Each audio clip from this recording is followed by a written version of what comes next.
দ্বিতীয় টি-20 ম্যাচে ভারতীয় দলের হার, যেখানে আপনাদেরকে জানাই 5টি টি-20 ম্যাচের মধ্যে একটি ম্যাচ জিতল ভারত, একটি ম্যাচ জিতল সাউথ আফ্রিকা। তবু দ্বিতীয় টি-20 ম্যাচে প্রথম ব্যাট করে সাউথ আফ্রিকা, যেখানে আপনাদেরকে জানায় সাউথ আফ্রিকা কিন্তু 213 রান করে, 214 টার্গেট তুলতে গিয়ে ইন্ডিয়া পারলো না। তার কারণ আজকের ব্যাটিংয়ের সমস্যা নাকি বোলিংয়ের সমস্যা? অবশ্যই শুভমান গিল 0, ওপেনার চলেনি, অভিষেক 17, অক্ষর প্যাটেল 21, আজকে 23 বলে 20 হার্দিক পান্ডিয়া, তিলক ভার্মা ভালো খেলেছিল এবং জিতেশ শর্মাও ভালো খেলেছে।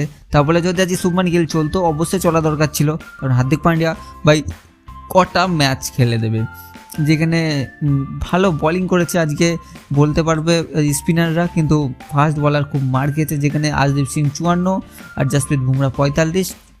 আমি জানি না এখানে কার দোষ দেবো, কিন্তু অবশ্যই শুভমান গিলের একটু হলেও দোষ আছে। শুভমান গিলকে ভালো মানে কি বলবো ভাই, শুভমান গিলকে খেলা উচিত ছিল আজকের ম্যাচে। তো আপনাদের মতামত অবশ্যই নিচে কমেন্টে জানান। ভিডিও যদি ভালো লেগে থাকে লাইক, শেয়ার, সাবস্ক্রাইব করে আমাদের চ্যানেলে জুড়ে থাকবেন। অবশ্যই 5টি টি-20 ম্যাচের মধ্যে 2টো মিটেছে, কিন্তু আমাদের 3টে ম্যাচ বাকি আছে। সো শেষ 3টে ম্যাচে দেখা যাক কে জেতে। তো অবশ্যই পরবর্তী ভিডিওতে দেখা হচ্ছে।